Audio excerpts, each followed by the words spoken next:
Komisi Pemilihan Umum KPU Sumsel akan menggelar debat para kontestan yang maju di Pilgub sebanyak 3 kali di Palembang.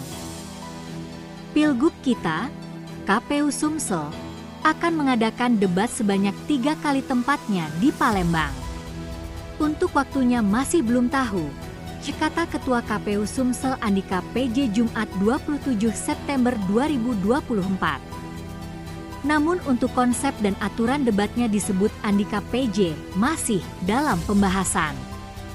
Pihaknya masih membahas konsep dan aturan debat tersebut. Dari 3 kali debat akan dibuat secara berbeda-beda.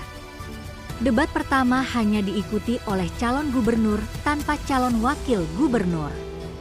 Selanjutnya, debat kedua hanya diikuti oleh wakil gubernur. Kemudian di debat ketiga kedua pasangan dihadirkan calon gubernur dan wakil gubernur.